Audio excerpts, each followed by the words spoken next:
guess they were from you guys, and started telling me things about this while I'm trying to say goodbye to him. Yeah. So it did leave a bad taste. So to tell you the truth, I really didn't want to leave these guys. Because when somebody approaches you like that in the time of mourning, that's not a time to do that. Right. And that's why I kept saying, I need time. I didn't get to really mourning myself. I had to try to help my brother's sons, especially two of them that witnessed it. And I only live 2 blocks from the ambulance, and it took them a half hour to get there. After my son ran to go get him. And then when the cops came, or the ambulance got there, and the officer that shot him, they took him out, and I haven't seen him since. Come to find out, other community members were telling me that she just got off suspension, and that she's the wife or the girlfriend or whatever to the head guy of the police force or whatever, the chief. And I talked to my cousins and stuff, and they said that was wrong. She should have stayed there. They didn't have to kick everybody out of the house. And the only further part that they should have went is as far as my kitchen, because that's what happened. And my little brother was walking in, and the cop came from behind him, looked at Ryan and said, "You're under arrest. Get up, Ryan, you're under arrest." And he hollered at her. He said, "What the F for? This is private property. My mom outside, you don't complain on me." And she said, "I said, get up." It was a BB gun. He grabbed it off the table, he hit the table, and he reached up. He didn't even have his finger in it. He reached up and boom, boom. She shot so fast, she blew out his stomach. She didn't even have to make another one. It was the same spot. So, and I'm a nurse, so I could see my son leaving. And she's trying to tell me to leave. And I hollered at her, and I grabbed that gun myself. I said, "This is fucking fake." And I hit it. And her face just looked at me, and she shook her eyes, and my brother started screaming, because she aimed to shoot him again. And she aimed for the head, my son said. And he screamed at her and said, "Stop, he's down, he's down." By then I was screaming, my other son was trying to carry me out, and I just tried to get to my son, because I could see the color going out of him. And I said, "Help him." She shook her head and ran out and grabbed a big odds and came in and told me to hold it on him. That was her help. Then my other son said, "Help him, help him." While he was digging all the puke and stuff out of his mouth, telling him to breathe. Then she said, "Oh, I gotta do CPR on him." And then they took him for autopsy. There was no need for autopsy. I told him that's against my belief. I was always taught through my grandparents, my great-grandparents, why they're doing an autopsy is gone. That's a white man's way. I know what took him. So I told Mommy that. Otherwise, I would have probably got him back this week. So I don't know if they did the autopsy on him or not. But all these rumors that are going around is doing nothing but hurting themselves, because none of them were there. And I would like, this isn't the first incident that happened here on Standing Up. And I knew some of the Gift family. I didn't know Mom. I grew up with some of them, and I gave them my condolences. But I would have never went to their funeral and tell them, "Hey, I'm from this program, I need your help to do this, to do that." Not at a time of mourning, and not doing the last viewing of the rites. You know, so when you guys asked, I did go, and I'm sorry. it did leave a bad taste, and I didn't want nothing to do with it. I was gonna deal with it on my own. They had no reason to. What was wrong with her taste gun? Then she was trying to say there's two guns there. No, I only seen one, and it was her gun. The other one was a BB gun. You know, she did come over earlier that night, and I told her he left. My other little brother was walking in when she came behind him, so she wasn't invited in. She came in demanding that my son stand up, and she was gonna take him, and he said, no, this is private property. I didn't do nothing wrong. I just want my mom to hear me out. You know, it was wrong of her not even, all the other cops here, Ryan, what's going on? Calm down. Sometimes they arrest him and sometimes they don't. This one didn't even ask him, she just told him, stand up, you're under arrest. What charges did she have to arrest him? He stood up, and I wasn't personally there, but I did with my sister. My name is Ryan WhiteMountain, by the way, I'm her younger brother. And I'm district chairman of this district there, soldier. And he stood up, and when he stood up, she didn't give him a chance, she shot him twice, right there. In the same spot, he aimed, or she knew where to aim. And see, I talked to my son, he's a police officer up there in Van Nant, how do you say that? Anyway, up in Newtown, North Dakota. He's been a police officer up there for many years. But he was telling me the protocol on that, she didn't follow protocol at all. See, when someone tells an officer there's a gun involved in a household situation, they're normally supposed to call for backup. And the security of the building, secure it so nobody can leave or go in. And they're supposed to secure it and not themselves go in there like she did. And she went in there and she went against everything that she was taught. She went against everything. She was supposed to call her superior, let them know there's a firearm involved, and have the other backup come, and then go from there. And she did not do none of that. She just walked in and decided she was gonna kill him. That's the way I feel. This guy was a young man. I watched him grow up since he was a kid, since he was born. The day he was born in Windham, Minnesota. She lived down there, and I watched him from the day he was growing up. Watched him. He went and boxed in this blue gym many times. He was silver gloves, golden gloves. He was well respected around here for his achievements. And he was MMA. He went that route for a few years. Became professional on that. He was well respected around here because of his fighting. He didn't just protect his family. He went out there. If he knew you were part of him. He would do anything. He would give his shirt off his back for you. And these guys took his life just because I actually don't know why she did. Maybe she. Because she can. Because she can, yes, basically. She's the chief of police is woman. And she's also known in North Dakota for abusing men. She don't like men, but maybe she does like women. I can't remember her name. Anderson. Amber Anderson. Johnson? Oh, Johnson. Yeah, Johnson. It was a common name, but yeah, it just amazes me that, they didn't have to do what they did. There was other avenues she could have went. She could have used a taser. That's one of their favorite things around here, she's in that taser. They don't care how old you are, how young you are, they'll pull that When taser. we have heart problems, They'll use the taser.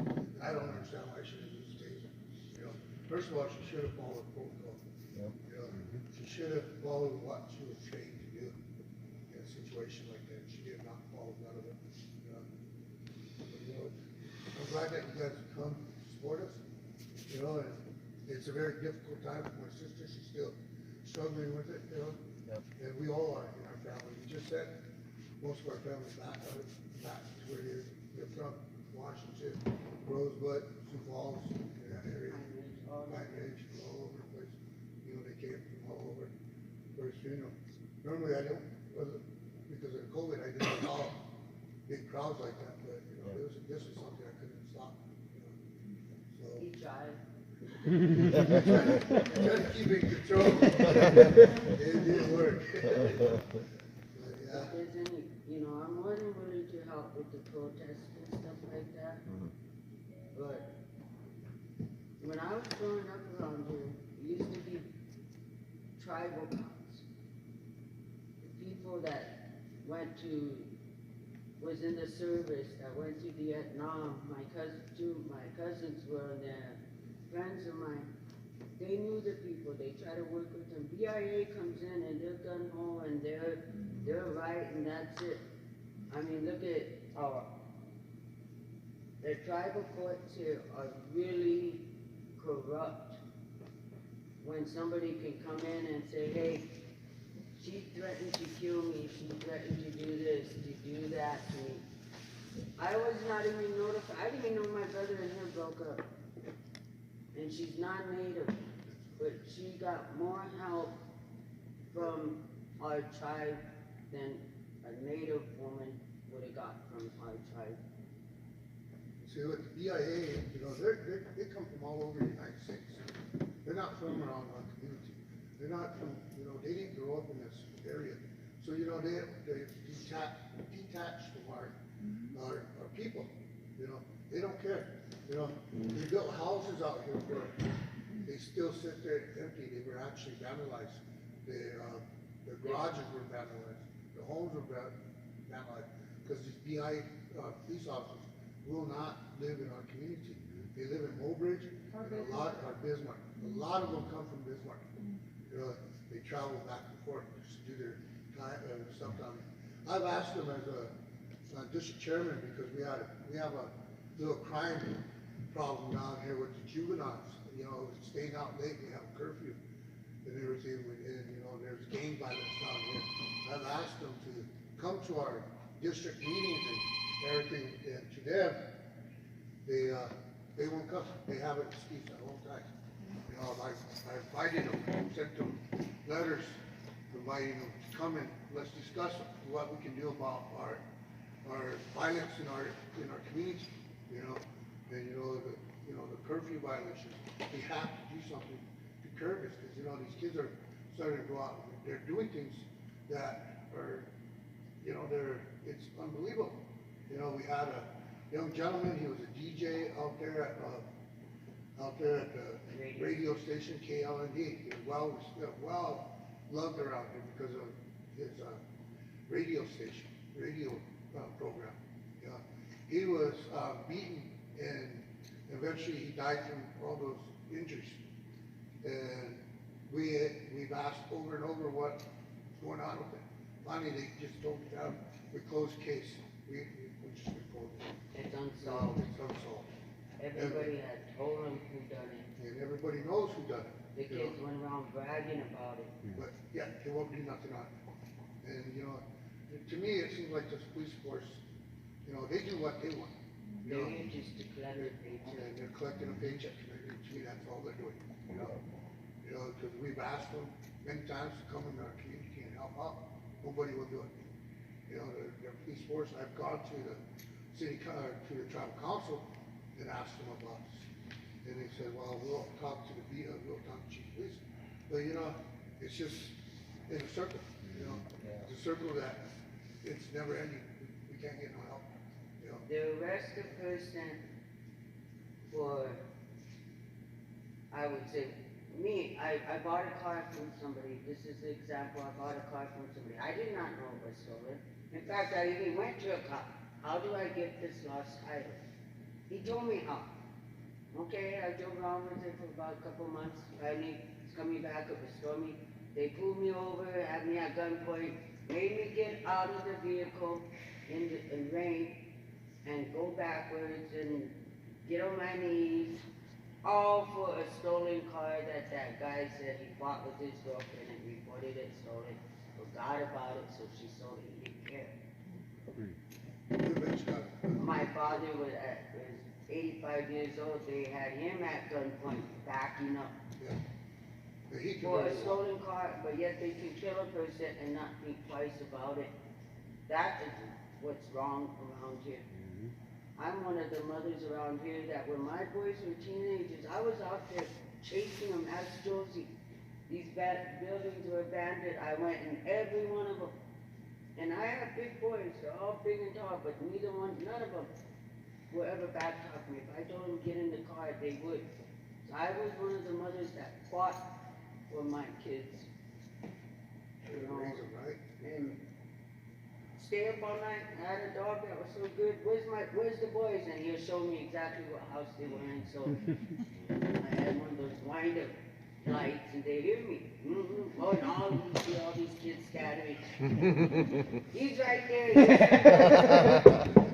You know, so I was one of the mothers that were out there fighting, and yet these ones that are killing people, beating them up, they're sitting there getting drunk with their kids, smoking meth with their kids, and their kids are getting away with it.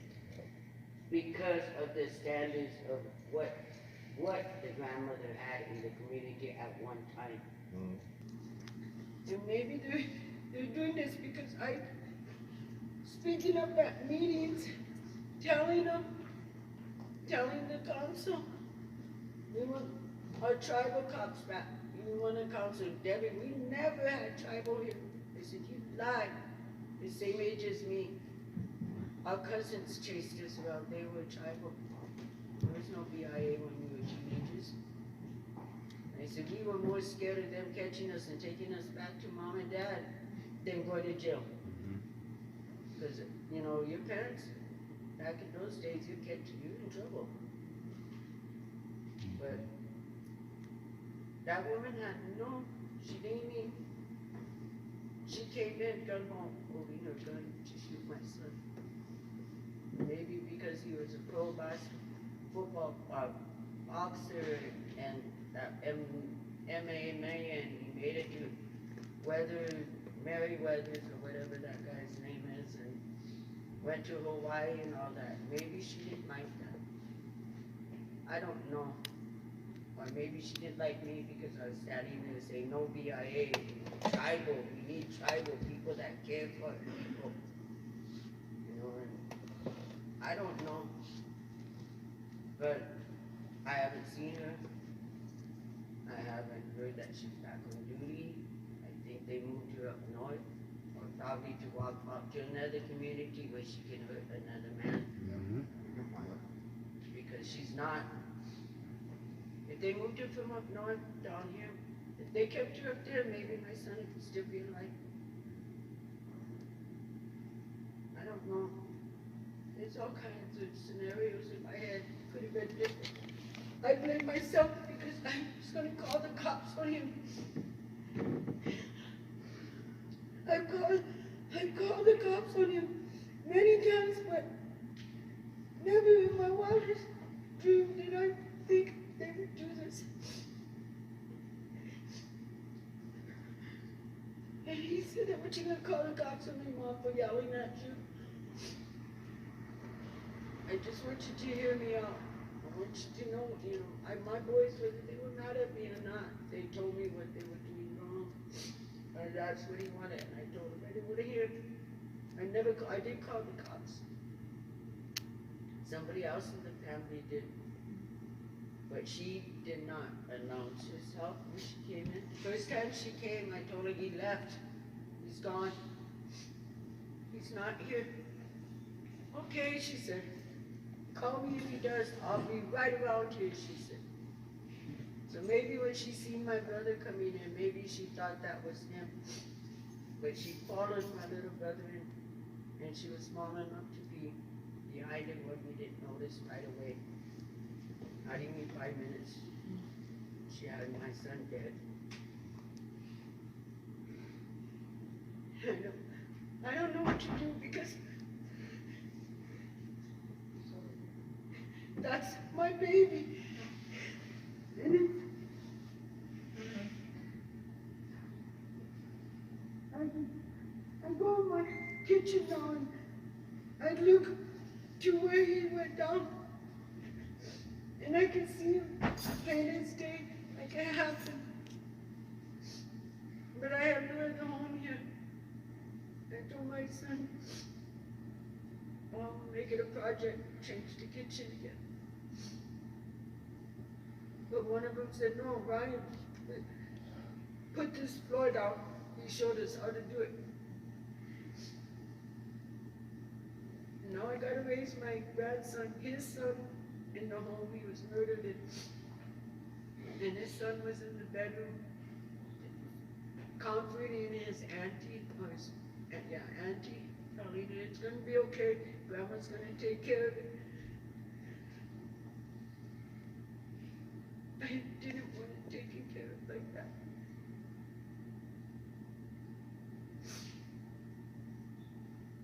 All the good cops that talk to our people are gone, and these ones that come from other places are here to hurt the people here.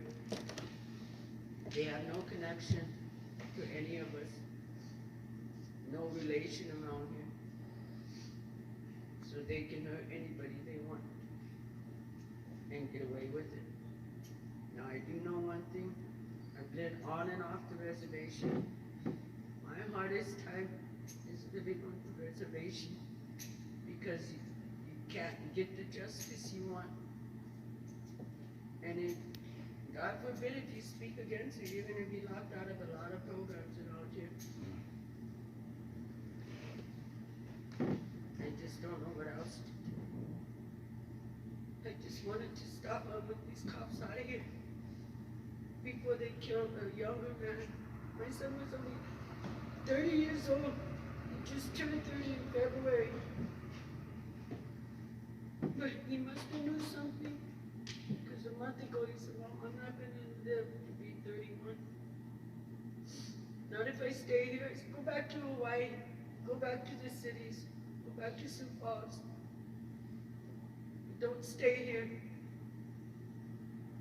So he had intentions of helping one of his friends open a boxing thing in Sisseton. That never happened, but his name would be on the lease. He's on the, because they made the plans together. I have to look at all four of his sons and explain during the funeral why their dad's not coming home.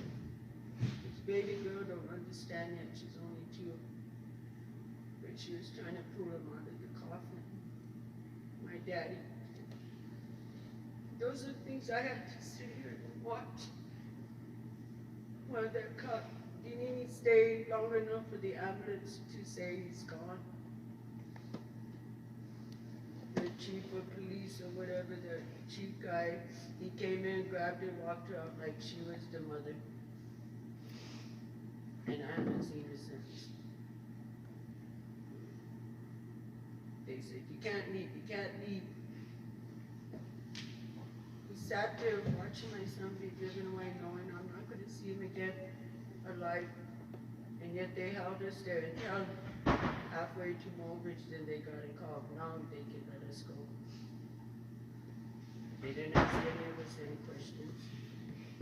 A couple of days later, they asked me, nobody else to talk to them. None of my other family but me. I told them I don't blame her because I know she was scared of him. He was a big man. But if you're a woman cop, you call for backup. You don't go in there gun hole to kill another man. And she came in like that. I don't understand. Now my grandson says, don't call the cops now, they're going to kill you. Cops are bad. And we're finding out more and more how bad the cops are.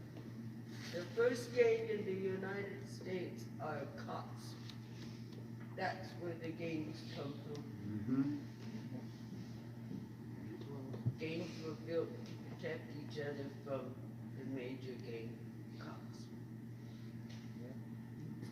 It's just now it's coming out. If there's a program that will help my sons, swing.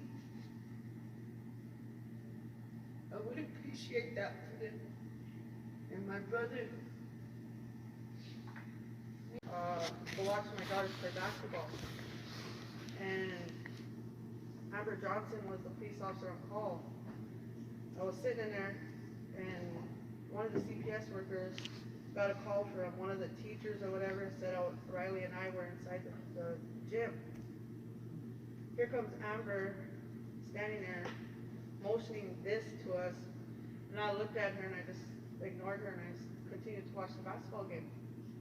So then she called backup, and then there was more cops, and they came into the basketball game and escorted us out in front of everybody, even our girls. They told us we weren't allowed to be around our own children. I said, you said we were not supposed to be alone with them. I said, there's a gym full of people. I'm here to watch the game. They escorted us out, and they gave us a warning, and Amber told me, you'll never see your kids again if I see this again.